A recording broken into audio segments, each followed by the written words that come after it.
morrer, renascer ainda e progredir incessantemente, tal é a lei. Olá, amigos. Estamos no ar com mais um Momentos de Reflexão. Na edição de hoje você vai conhecer através de nossa comentarista, a Cleusa Rezende, mais uma obra de grande valor para quem deseja saber um pouco mais sobre a doutrina espírita.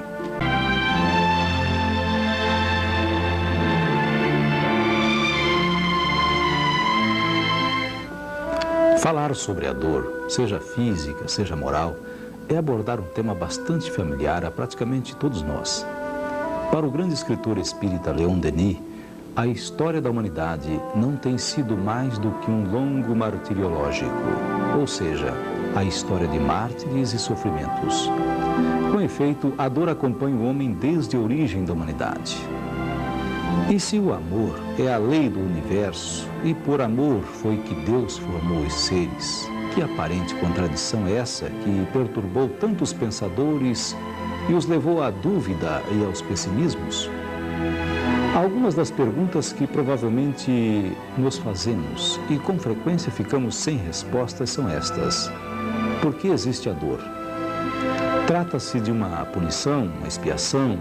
É uma reparação do passado? O resgate das faltas cometidas? Se o ser humano é fadado à felicidade, como isso acontece? Consequentemente, a dor deve ser uma situação transitória, da qual ele se livrará no seu devido tempo. A compreensão dessa questão à luz da doutrina espírita, ainda que nos esclareça e fortaleça nosso ânimo, não nos livra da dor que porventura tenhamos que suportar em nossas vidas. Segundo ainda Leon Denis, fundamentalmente considerada, a dor é uma lei de equilíbrio e educação. Para sabermos mais sobre este instigante tema, está aqui conosco em nosso estúdio o Moacir Wilson de Sá Ferreira, que é um estudioso da doutrina espírita e é também integrante da Cruzada dos Militares Espíritas de Mato Grosso do Sul. Moacir, por que existe a dor? Caro Alcides, amigos telespectadores, o nosso cordial e fraterno bom dia, com muita paz e amor em Cristo Jesus. A dor é uma realidade na vida da criatura humana. Nós sofremos, mas temos também a opção de transformarmos esse sofrimento em progresso moral, em progresso espiritual. Daí a função da dor no sentido educativo, no sentido de equilíbrio, no sentido de levar a criatura humana à sua posição de harmonia diante da lei divina. Quer dizer que a dor é um resgate, é uma punição, nós temos que passar por ela. Com certeza, as repercussões dos nossos erros passados, ou seja, em existências passadas, carregam para esta vida presente momentos de sofrimento, de dor. Quando a criatura humana ela se desarmoniza com a lei divina, ela não consegue estar em consonância com a lei do amor, ela erra. Ela causa para si própria desequilíbrio. É necessário, então, que haja um instrumento para alertá-la e reconduzi-la ao caminho da harmonia e do acerto.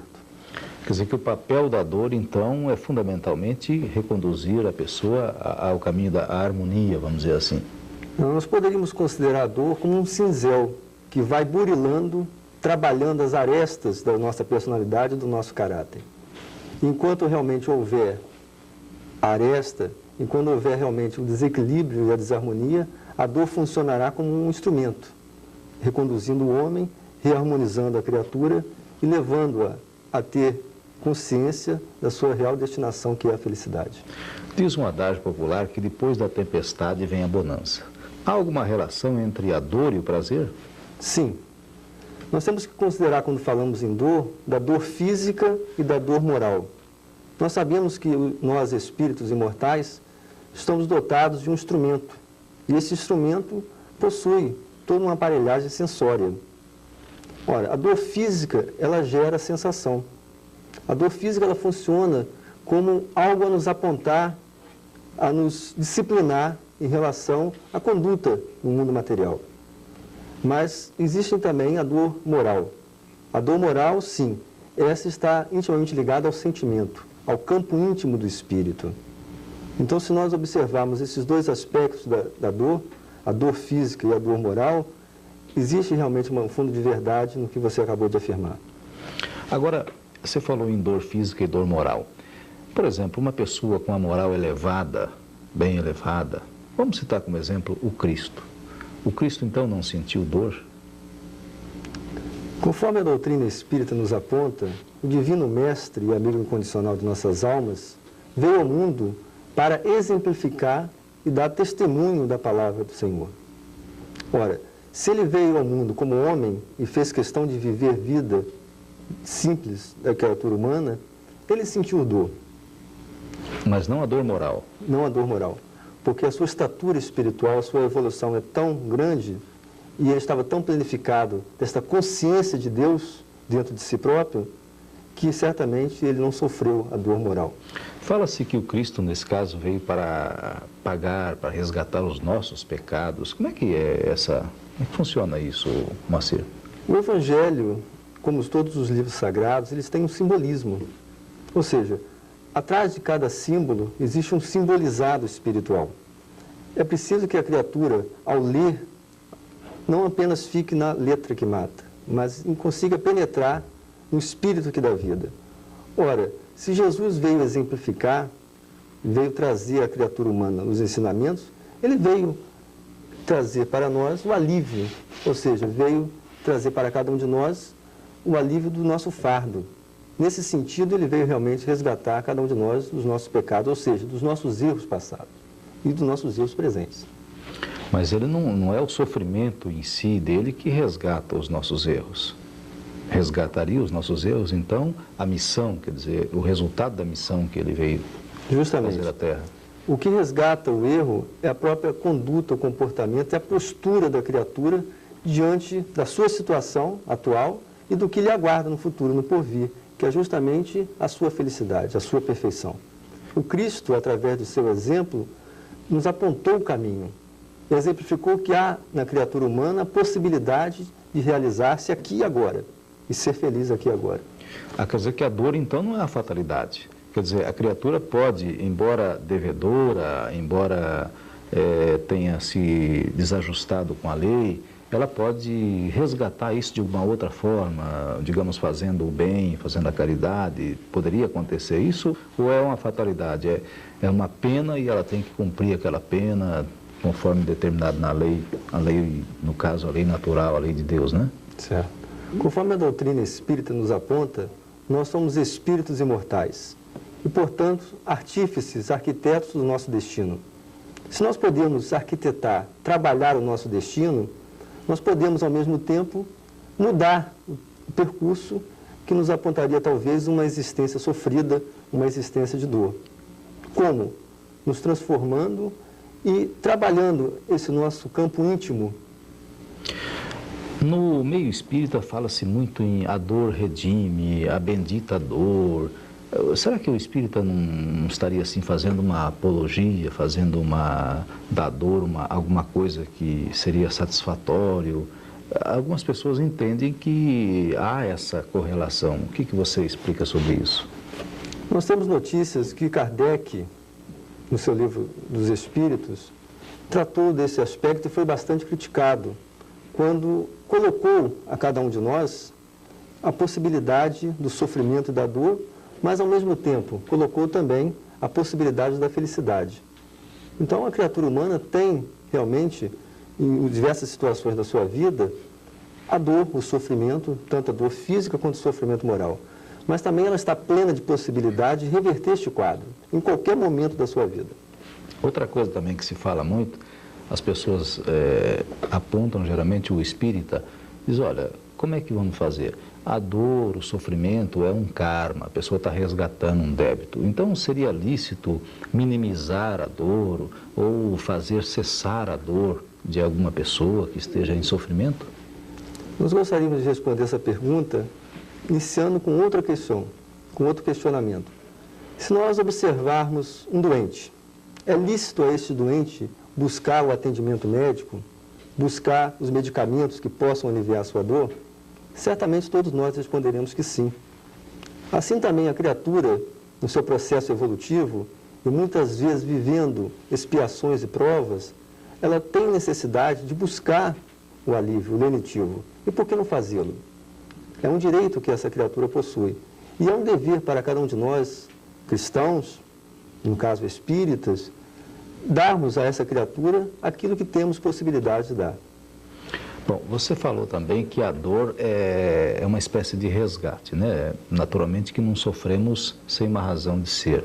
Naturalmente que devemos resgatar algum débito do passado e tal, né? Que nós praticamos, algum mal que nós praticamos para o próximo. Mas eu perguntaria, e as crianças que acabam de nascer, às vezes com sofrimento, com problemas e tal, como explicar essa dor dessas crianças? A dor sentida pelas crianças sempre choca a cada um de nós um grau bem maior do que ao analisarmos, ao verificarmos a dor em uma criatura em idade mais avançada. Porque o próprio veículo físico, nosso instrumento de manifestação no mundo material, ele vai se degenerando. E certamente os problemas vão surgindo. E a dor surge como consequência disso tudo. Mas por que a criança? A criança saudável, a criança com toda uma vida pela frente, ter a dor na sua vida naquele momento? Nós temos que analisar que aquela criança é um espírito com experiências passadas. Ele não possui apenas 1, 2, 3, 4, 5 anos. Ele possui toda uma bagagem vivida e coletada em experiências passadas, em vidas passadas. E certamente isto vem como repercussão, ou seja, os seus erros, o seu desequilíbrio passado, como repercussão nessa vida presente. E aí não entra apenas a idade cronológica, mas sim a idade do espírito. Perfeitamente. Agora, tem uma outra questão que intriga as pessoas, né? Há uma catástrofe natural ou um acidente de grandes proporções e ali sucumbem várias pessoas ao mesmo tempo, às vezes pessoas bondosas junto com outras não tão bondosas. E parece que há uma injustiça aí, né? No caso, como é que a doutrina espírita explica a questão das tragédias coletivas?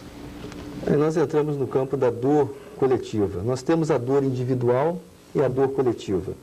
Ora, nós dissemos no início que a criatura se desarmonizou com a lei divina.